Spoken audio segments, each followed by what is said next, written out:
Le concept d'épéiste sacré n'était jamais abordé à la légère. Ce titre ne se réclamait ni de la réputation, ni ne se transmettait par le sang ou la position sociale. Être reconnu comme tel signifiait avoir transcendé les limites naturelles de l'humanité, un état atteint seulement au terme du cycle et après un éveil parfait. Une telle existence dépassait le talent, la diligence, et même le génie. Un épéiste sacré était un guerrier qui avait porté sa maîtrise de l'épée à son paroxysme. Rien ne pouvait plus être ajouté, rien ne pouvait plus être retranché. Tout mouvement superflu avait été éliminé, ne laissant subsister que l'essence même de l'escrime. À travers la vaste histoire ininterrompue de l'Empire, les individus qui atteignaient ce niveau étaient presque inconnus. Parmi les épéistes, ils n'étaient plus considérés comme des hommes. Ils étaient des légendes, des figures évoquées à voix basse dans de vieux récits et des chansons oubliées, des êtres proches du divin. Tandis que cette pensée profonde imprègne l'esprit de Lucian, une présence se fait silencieuse devant lui. À l'instant où Lucian lève les yeux, son souffle se coupe. Ses pensées se figent. Nul besoin d'explication, nul besoin de douter. Il comprend instantanément. Un être extraordinaire se tient devant lui.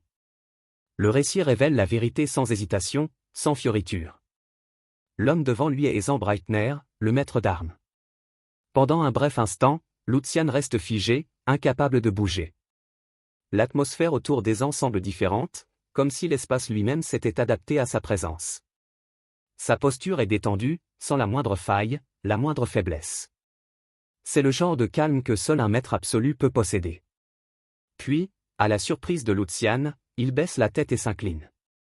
Ce n'est ni un hochement de tête anodin, ni un geste vide de sens, mais une révérence formelle et précise, exécutée avec une dignité sereine.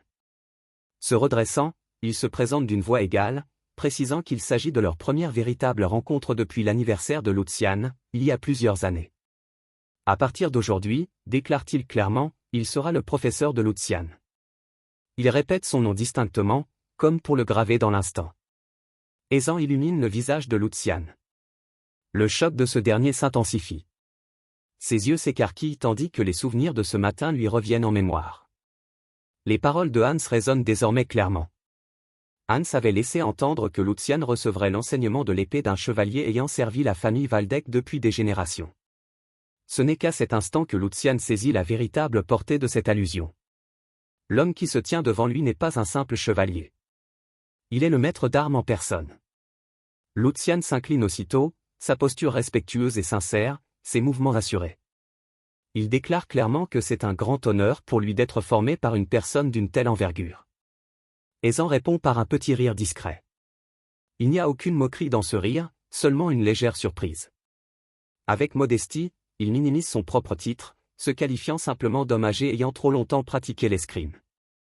Il rappelle ensuite gentiment à Lucian qu'en tant que troisième prince et candidat potentiel à la tête de la maison, il ne devrait pas baisser la tête si facilement. Lucian se redresse. Son expression reste calme, mais son regard est ferme et déterminé lorsqu'il répond.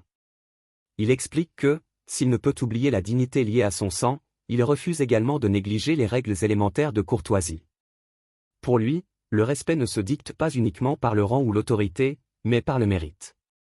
Les titres peuvent exiger l'obéissance, mais le talent et le caractère exigent la reconnaissance.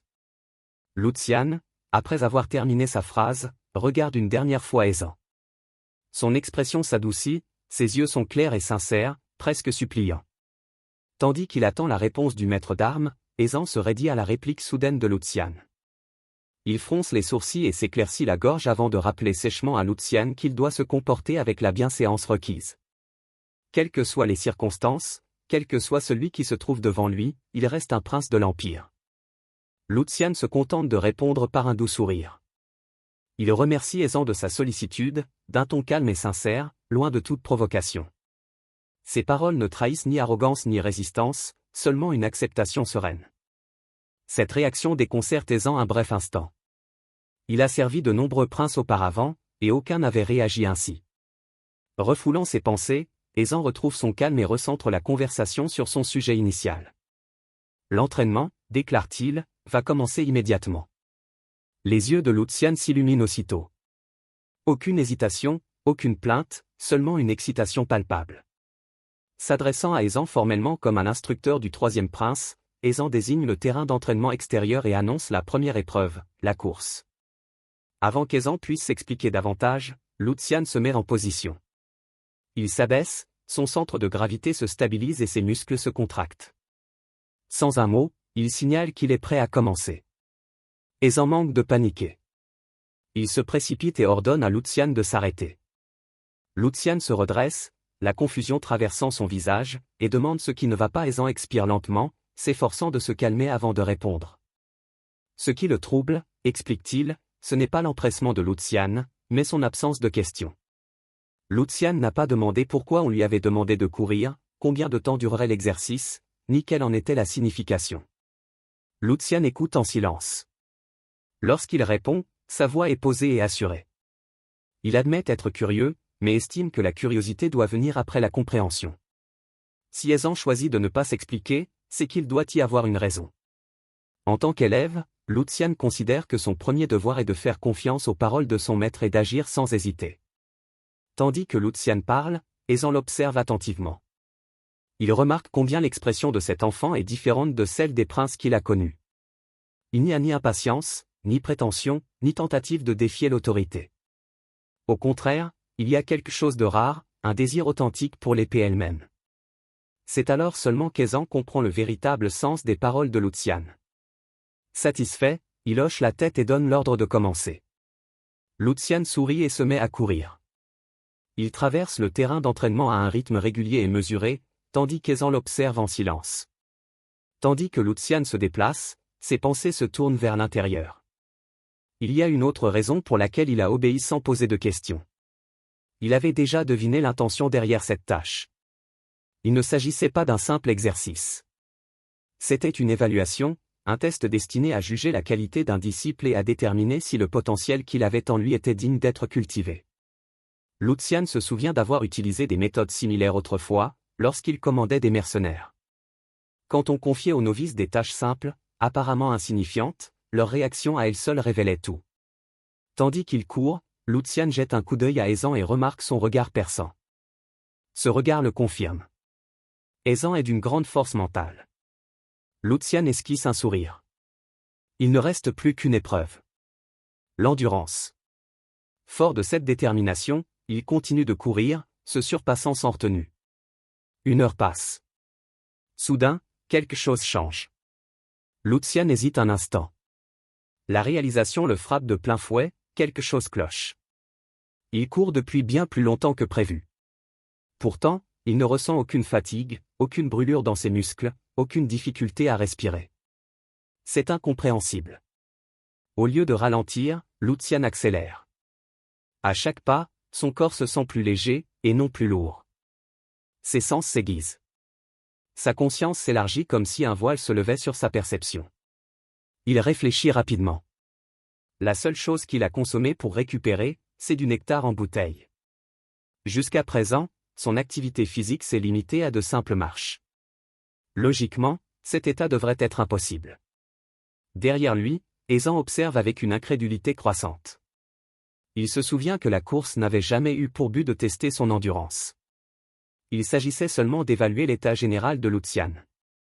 Il ne s'attendait à rien de remarquable. Pourtant, ce qu'il voit défie toute logique. Lucian ne transpire pas. Sa respiration reste régulière et contrôlée, parfaitement immobile, comme la surface d'un lac calme. Même les chevaliers les plus aguerris, qui cultivent le mana depuis des années, auraient du mal à maintenir un tel équilibre. Ce n'est pas normal. Aizan s'avance, se plaçant directement sur le chemin de Lucian. Une aura bleue s'élève de son corps tandis qu'il fait signe à Lucian de s'arrêter. Lucian s'arrête net, surpris par l'apparition soudaine d'Aizan. La confusion se lit sur son visage tandis qu'il tente de comprendre cette interruption. Le ton d'Aizan change lorsqu'il l'interroge sur sa matinée. Plus précisément, il lui demande comment Lucian a réussi à apaiser son esprit, précisant qu'il n'a pas utilisé la méditation, mais un cycle. Lucian hoche la tête et explique, en repensant à la salle d'entraînement intérieure. Il confirme qu'il s'agissait bien d'un cycle, ajoutant que rien n'est plus efficace pour organiser ses pensées. Les soupçons d'Aizan se confirment. Maîtrisant sa réaction, il demande à Lucian de rester immobile et l'avertit de parler immédiatement s'il ressent quelque chose d'étrange. Lorsqu'Aisan saisit la main de Luciane, une énergie bleue émane de sa paume et se connecte directement à l'aura de Luciane. Tandis qu'Aisan l'examine, la confusion cède la place à l'incrédulité. Luciane a déjà atteint le même point final du cycle qu'Aisan lui-même avait autrefois atteint. Mais ce n'est pas tout. Au-delà de cette limite familière, Aisan perçoit quelque chose qui s'ouvre, quelque chose qu'il n'a jamais touché. Luciane trace un chemin au-delà des frontières connues. À cet instant, Aisan comprend pleinement que cet enfant ne se contente pas de suivre une voie toute tracée. Il est en train d'en créer un nouveau. Cette réalisation bouleverse profondément Aisan.